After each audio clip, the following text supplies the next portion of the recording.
Hello everyone. Yes, तो हम लोग कंपैरेटिव एंड कॉमन साइंस कर रहे थे, तो कंटिन्यू करते हैं। तो हम लोग दो सम्स कर चुके हैं कंपैरेटिव इनकम स्टेटमेंट का। हम लोग फिर से कंटिन्यू करते हैं। देखिए, फिर से नेक्स्ट सम हम लोग कर रहे हैं इलस्ट्रेशन 9 पेज नंबर 2.14 इलस्ट्रेशन। और हाँ, ये वाला आईएससी 2017 में आया है, ठीक है। सिर्फ इसमें फर्क क्या है, ईयर जो है 2016 और 2015 है। तो हम लोग को पता है, हम आपको बता चुके हैं कि करंट ईयर पहले लिखते हैं, प्रीवियस ईयर बाद में लिखते हैं। तो 2016 लिखा, उसके बाद 2015। तो देखिए, फिर से हम एक ही बात बोलेंगे, सब फॉर्मेट फॉलो कीजिए। तो फॉर्मेट अगर फॉलो कीजिएगा तो पहला क्या आता है, रेवेन्यू फ्रॉम ऑपरेशन। तो देखिए लिखा हुआ पहला लाइन में, अच्छा पहले क्वेश्चन पढ़ देते हैं। From the following information prepare comparative statement of profit and loss account. Number 1, तो रेवेन्यू फ्रॉम ऑपरेशन क्या दिया हुआ, revenue from operation 3 lakh 2.5 lakh. चलिए लिखते हैं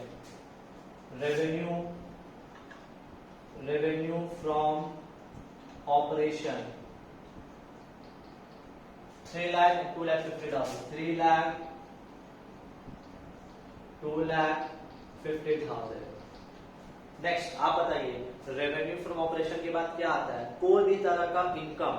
हम लोग लिखते हैं अदर इनकम, लेकिन कोई भी इनकम रहेगा तो उसको अदर इनकम बोलते हैं। जैसे कि नेक्स्ट लाइन लिखा हुआ है कॉस्ट ऑफ मटेरियल कंज्यूम। ये तो एक्सपेंस का पार्ट है, छोड़िए आगे बढ़ते हैं।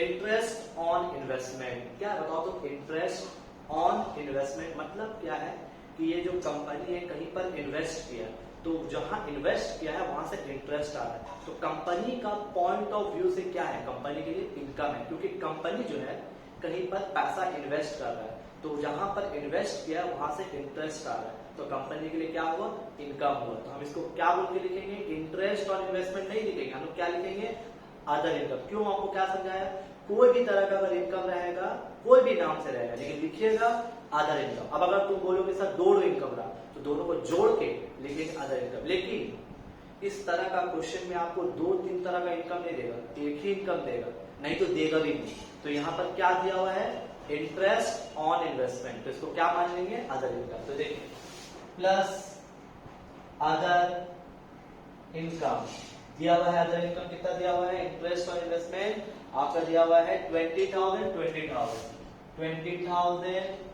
20,000। इसके बाद हम लोग क्या करते हैं, ऐड कर देते हैं। देखिए 3,20,000 2,70,000 है ना। इसको क्या नाम देंगे, टोटल इनकम ए। क्या लिखा, ए। अब बताइए इसके बाद क्या आता है, एक्सपेंस। एक्सपेंस के अंदर पहला आइटम का नाम क्या है, purchases of stock in trade. अब अगर याद कीजिए, यहां लिखा हुआ है cost of material consume.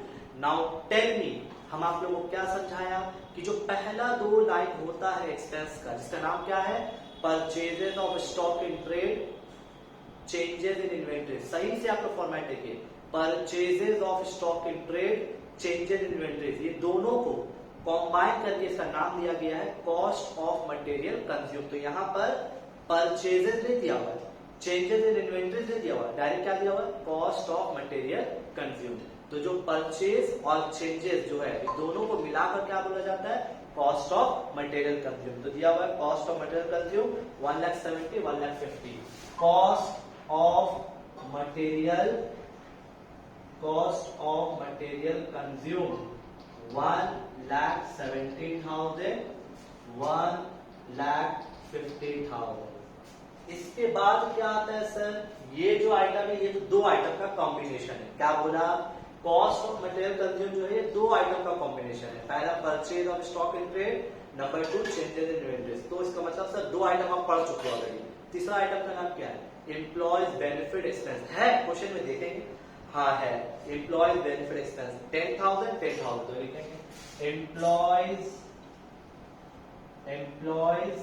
Benefit expense, employees benefit expense कितना है, 10,000 10,000। इसके बाद क्या आता है सर, इसके बाद आता है फाइनेंस कॉस्ट, नहीं दिया हुआ है। डेप्रिसिएशन एंड अमोर्टाइजेशन नहीं दिया हुआ है। इसके बाद क्या आता है सर, अदर एक्सपेंस, वो भी नहीं दिया हुआ। क्वेश्चन खत्म। एक्सपेंस में 6 आइटम में से सिर्फ 3 आया। सर 3 कैसे आया, आप तो 2 लिखे। हम क्या बोला, कॉस्ट ऑफ मटेरियल कंज्यूम जो है वो 2 आइटम का कॉम्बिनेशन है। क्या ठीक है, एक्सपेंस खत्म हो गया, टोटल करते हैं। तो 1,18,000, 1,16,000, इसका नाम क्या देंगे हम लोग, टोटल एक्सपेंस, और नाम क्या देंगे, बी। हम लोग को निकालना क्या है, profit before tax, profit before tax, A minus B. 3,20,000 से 1,80,000 माइनस करो, 3,20,000 से 1,80,000 तो 1,40,000। नेक्स्ट 2,70,000 से 1,60,000 तो 1,10,000। इसके बाद क्या माइनस होता है, टैक्स। रहेगा तो करेंगे, नहीं रहेगा तो नहीं करेंगे। तो क्वेश्चन में टैक्स दिया हुआ 50%, 50%, कोई दिक्कत नहीं। माइनस टैक्स 50%, किसके ऊपर निकालेंगे, 1,40,000, 1,10,000। 1,40,000 का 50% होता है 70,000, और 1,10,000 का 50% होता है 55,000। चलिए 1,40,000 से 70 जाएगा 70,000, 1,10,000 से 55, 55,000। तो ये क्या आया, प्रॉफिट आफ्टर टैक्स। आ गया। मेन जो काम हम कर दिया, क्या करना था सर, क्वेश्चन को पढ़ के उसको अरेंज करना, हम अरेंज कर दिया। अब हम लोग करना क्या सर, बहुत इजी पार्ट करना है, absolute change, percentage change. Still we are doing comparative, not common size. Common size is quite different from comparative. Still we are doing comparative income statement. तो कैसे निकालेंगे एब्सोल्यूट चेंज, माइनस करेंगे। किससे sir, current year से previous year को minus करेंगे। Current year से previous year मतलब 1 - 2, देखिए 3 लाख - 2 लाख 50, क्या बचेगा 50,000। 20 - 20 nil, 3 लाख 20 - 2 लाख 70, 50,000। 1,70,000 - 1,50, 20,000। 10,000 - 10,000 nil, 1,80,000 - 1,60, 20,000। 1,40,000 - 1,10, 30,000। 70 - 55 कितना आएगा, 70 से 55 जाएगा 15,000। 70 से 50, 15,000। बहुत इजी है। अब हम लोग क्या निकालना है, परसेंटेज चेंज। कैसे निकालते हैं, जो चेंजेस, जो थर्ड कॉलम का फिगर है उसको किससे डिवाइड करेंगे, प्रीवियस ईयर। प्रीवियस ईयर कौन सा है, सेकंड कॉलम। चलिए देखिए, ध्यान से देखिएगा। 50,000 डिवाइडेड बाय 2,50,000, क्या बोला, 50,000 डिवाइडेड बाय 2,50,000 इनटू 100, तो आंसर आएगा 20%।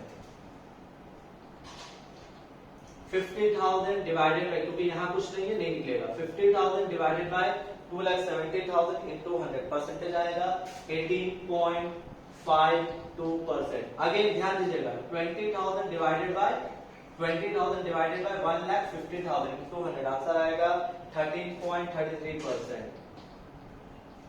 कुछ नहीं यहाँ पर। 20,000 डिवाइडेड बाय 1,60,000, तो आंसर आएगा 12.50%। फिर देखिए 30,000 डिवाइडेड बाय 1,10,000, 27.27%।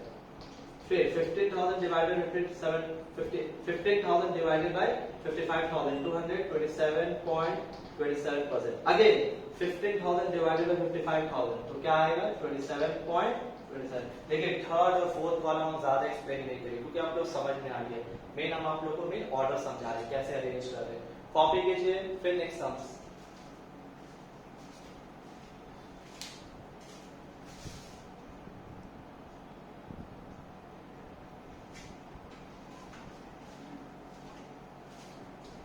यस, तो हम लोग कंपैरेटिव इनकम स्टेटमेंट का लास्ट सम करेंगे। कंप्लीट हो गया, ठीक है। 3 सम किए हैं, ये लास्ट सम है। बाकी अगर कोई डाउट्स रहेगा तो फिर हम लोग रिवीजन क्लासेस में कर लेंगे या ऑफलाइन में पूछ लेंगे, किसी को भी क्वेरीज रहेगा। चलिए लास्ट सम देखते हैं। Illustration 10, prepare a comparative income statement. Again they are saying prepare a comparative income statement of और पीएल अकाउंट। एक ही मतलब होता है 2018, 2017, 2018 एंड 2017 लिखा 2018, 2017। बताइए फॉर्मेट वाइज सबसे पहले क्या आना चाहिए? सबसे पहले आना चाहिए सर रेवेन्यू फ्रॉम ऑपरेशन। तो यहाँ पर दिया हुआ है रेवेन्यू फ्रॉम ऑपरेशन, लेकिन प्रॉब्लम क्या है? ये क्वेश्चन एकदम इंटायरली थोड़ा डिफरेंट टाइप का है। देखिए रेवेन्यू फ्रॉम ऑपरेशन यहाँ दिया हुआ जरूर है, लेकिन लिखा हुआ क्या पता है बगल में? 160% ऑफ कॉस्ट ऑफ रेवेन्यू। पता है क्या प्रॉब्लम कर दिया है? वैल्यू नहीं दिया है, रेवेन्यू फ्रॉम ऑपरेशन का वैल्यू नहीं दिया है, वो लोग लिखा है 160% ऑफ कॉस्ट ऑफ रेवेन्यू। तो सर प्रॉब्लम क्या है कि जो रेवेन्यू देखो लिख के दिखा रहे, रेवेन्यू फ्रॉम ऑपरेशन, इसका जो वैल्यू है वो नहीं दिया। तो सर अगर वैल्यू नहीं दिया तो सब कैसे करेंगे? देखिए लिखा है बगल में 160% ऑफ कॉस्ट ऑफ रेवेन्यू, मतलब यहां जो एक आइटम आता है कॉस्ट ऑफ रेवेन्यू, उसका 160%। तो अब तुम्हारा माइंड में बात आएगा कि सर इसका वैल्यू निकालने के लिए हमको क्या पता होना चाहिए? कॉस्ट ऑफ रेवेन्यू, तभी हम उसका 160% ले सकते हैं। तो क्वेश्चन देखेंगे कि क्वेश्चन में कॉस्ट ऑफ रेवेन्यू दिया हुआ है, तभी हम रेवेन्यू निकाल सकेंगे। तो क्वेश्चन देख रहे, क्वेश्चन में उसका नीचे ही दिया हुआ है cost of revenue from operation 5 lakh. कितना दिया हुआ है? तो 5 लाख जो दिया हुआ है वो क्या दिया हुआ है? Cost of revenue. चलिए अच्छा एक बात बताइए, रेवेन्यू फ्रॉम ऑपरेशन के बाद क्या आता है? Other income. उसके बाद और कोई आइटम आता है? नहीं आता है। टोटल हो जाता है, उसके बाद क्या आता है? एक्सपेंसेस। तो चलिए हम थोड़ा देर के लिए यहां पर वैल्यू भी नहीं लिख रहे, हम डायरेक्ट एक्सपेंस में आते हैं। एक्सपेंस, तो एक्सपेंस में पहला क्या आता है? परचेजेस आता है। तो ध्यान दीजिएगा क्वेश्चन में, परचेजेस यहां दिया हुआ है, परचेजेस लिखेंगे? हाँ भी नहीं लिखेंगे। सर आप क्यों नहीं लिख रहे? क्योंकि आप फॉर्मेट में लिखाए हैं purchase of stock in trade, जब है तो क्यों नहीं लिख रहे? अब आप लोग याद कीजिए, इसीलिए तो बोलते हैं कि जो बोल्ड क्वेश्चन आता है थोड़ा ट्रिकी आता है, आपको थोड़ा समझना पड़ेगा। क्या समझना पड़ेगा? आप जब लिखा चुके हैं purchase of stock in trade आता है, तो आप लिख क्यों नहीं रहे? क्वेश्चन में दिया हुआ इसलिए नहीं लिख रहे क्योंकि परचेज के बाद अगला लाइन क्या लिखा हुआ पता है? Cost of revenue. अगर आप लोग को पता है कॉस्ट ऑफ रेवेन्यू का मतलब क्या होता है? कॉस्ट ऑफ रेवेन्यू का मतलब दो आइटम उसमें मिला हुआ है, परचेज और चेंजेस इन्वेंट्रीज। तो अगर हम परचेज भी लिखेंगे और कॉस्ट ऑफ रेवेन्यू भी लिखेंगे तो इसका मतलब क्या हुआ? आप परचेज को दो बार लिखती है। कैसे सर? क्योंकि कॉस्ट ऑफ रेवेन्यू के अंदर परचेजेस ऑलरेडी इंक्लूडेड है। तो ये लोग क्वेश्चन जो दिया ये ब्लफ करने के लिए आपको दिया, ब्लफ कर रहा है आपको, मतलब थोड़ा कंफ्यूज कर रहा है। कैसे कंफ्यूज कर रहा है सर? अलग से परचेज भी दिया हुआ है, कॉस्ट ऑफ रेवेन्यू भी दिया हुआ है, लेकिन हम परचेज नहीं लिखेंगे। क्यों नहीं लिखेंगे सर? क्योंकि purchase already cost of revenue के अंदर इंक्लूडेड है, तो परचेज से कोई मेरा मतलब नहीं। हाँ अगर कॉस्ट ऑफ रेवेन्यू नहीं दिया रहता तब आप लिख देते डायरेक्ट, जैसे फॉर्मेट चलता है परचेज, परचेज के बाद चेंज इन इन्वेंटरी फॉलो करते हैं।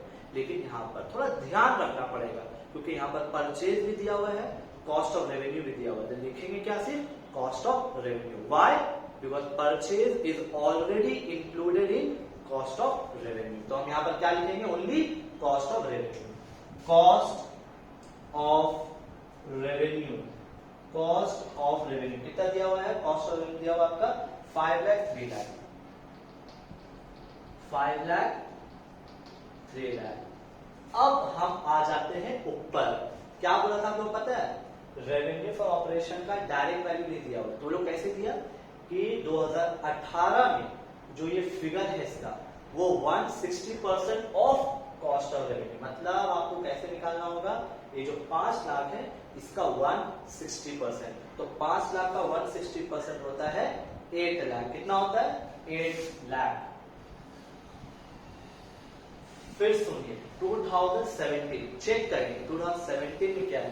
2017 में बोल रहा है 140% ऑफ कॉस्ट ऑफ रेवेन्यू, मतलब कॉस्ट ऑफ रेवेन्यू मतलब 3 लाख का, ध्यान सुनिएगा, 3 लाख का 140%, तो 3 लाख का 140% होता है 4,20,000, 4,20,000। तो देखिए कैसे क्वेश्चन कंफ्यूज किया।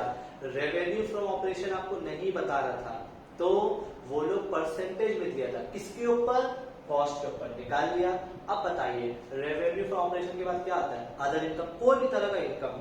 क्वेश्चन में कोई भी तरह का इनकम दिया हुआ है? नहीं दिया हुआ है। तो इसका मतलब सर इनकम में सिर्फ एक ही आइटम है, क्या है? Revenue from operation. जोड़ो,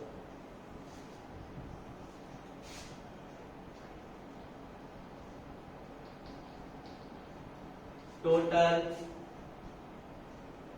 इनकम हो गया। इसके बाद क्या आता है? एक्सपेंसेस। तो एक्सपेंसेस में सर ऑलरेडी आप कॉस्ट ऑफ रेवेन्यू लिख चुके हैं। फिर से याद कीजिए, कॉस्ट ऑफ रेवेन्यू का मतलब, कॉस्ट ऑफ रेवेन्यू का मतलब दो item, purchase and changes in inventories. Changes in inventories के बाद क्या आता है? इसके बाद आता है एम्प्लॉयज बेनिफिट एक्सपेंस। देखेंगे नहीं है, ठीक है, नहीं है। उसके बाद क्या आता है? फाइनेंस कॉस्ट नहीं है। डेप्रिसिएशन एंड एमोर्टाइजेशन नहीं है। लास्ट क्या बचा? Other expense. ये लोग लिखा है ऑपरेटिंग एक्सपेंस, मतलब वो होता है ऑपरेटिंग एक्सपेंस या अदर एक्सपेंस। मीनिंग ये होता है अदर एक्सपेंस, अदर एक्सपेंस। ये लोग बुक में लिखा है ऑपरेटिंग एक्सपेंस, मतलब वो होता है अदर एक्सपेंस। कितना दिया हुआ है? Again problem, 8% of cost of revenue. 8% of मतलब ये वाला का 8%। तो 5 लाख का 8% कितना होता है? 8 लाख का 5% होता है 40,000। फिर 2017 का क्या लिखा है पता है? लिखा है 10% of cost, cost of revenue का मतलब 3 लाख का 10%। बस एक्सपेंस खत्म, ऐड कर दो। 5,40,000, 3,30,000। नाम क्या दे देंगे? Total expense. और लिखा बी, क्या निकालना हम लोग को? Profit before tax. Profit before tax A minus B. 8 lakh minus 5,40,000 कितना बचेगा? 2,60,000। 4,20,000 माइनस 3,30,000 तो बचेगा 1,70,000 माइनस बी 1 लाख, अच्छा सॉरी 2,60,90,000। इसके बाद क्या लेस करेंगे? टैक्स दिया हुआ है क्वेश्चन में, टैक्स दिया हुआ है 50%, 40%, मतलब ये वाला जाएगा 40%, ये वाला जाएगा 50%। तो 2,60,000 देखो मैं लिख दे रहे 50% स्लैश 40%। इसका मतलब क्या है? 2018 में 50%, 2017 में 40%। तो 2,60,000 का 50% होता है 1,30,000 और 90,000 का 40% होगा 36,000। लेस कर दो तो 1,30,000 और 54,000। इसको क्या नाम दोगे? Profit after tax. और इसके बाद का काम कोई बड़ा बात नहीं, करना क्या है सर? बस माइनस कर दो। इसके बाद आप लोग आराम से कीजिएगा, हम बस जल्दी जल्दी कर दे रहे हैं, आप लोग फॉलो कीजिएगा। 8 लाख माइनस 4,20,000 क्या आएगा? 3,80,000। 8 lakh minus 4,20,000 3,80,000। 5 lakh minus 3 lakh 2 lakh. 40 minus 30 10,000। 5,40,000 minus 3,30,000 2,10,000। 2,60,000 minus 90 1,70,000। 1,30,000 minus 36 94,000। 1,30,000 minus 54 76,000। Minus कर दिया। अब हम लोग क्या निकालेंगे? Percentage changes. बस इससे इसको डिवाइड करेंगे। तो देखिए 3,80,000 divided by 4,20,000 into 100 90.48%। 90.48%। 90.48%। 2 lakh divided by 3 lakh। 2 lakh divided by 3 lakh into 100 66.67%। फिर देखिए 10,000 divided by 30,000 into 100 तो 33.33%। फिर देखिए 2,10,000 divided by 3,30,000 into 100 63.64। 63.64। 1,70,000 divided by 90,000 तो 188.89%। फिर देखिए 94,000 divided by 36,200 261.11%। 261.11%। 76,000 divided by 54,000 into 100 140.74%। आप लोग घर में कैलकुलेशन एक बार अपने से कीजिएगा, कॉपी कर लीजिए। तो we have completed comparative income statement. अगला क्लास चैप्टर खत्म हो जाएगा, we will do common size income statement, ठीक है। अच्छा तो कॉपी कर लीजिए। कोई भी क्वेरीज हुआ कि सर आप माइनस क्यों कर रहे हैं, डिवाइड क्यों कर रहे हैं, फॉर्मेट में अगर अभी भी किसी को कोई भी सम्स चैप्टर क्लास करने के बाद अगर डाउट रह जाएगा कॉस्ट और रेवेन्यू रिलेटेड, तो हमसे फोन करके पूछ लीजिएगा, ठीक है। कॉपी कीजिए, हम फिर नेक्स्ट क्लास में मिलते हैं कॉमन साइज इनकम स्टेटमेंट के साथ।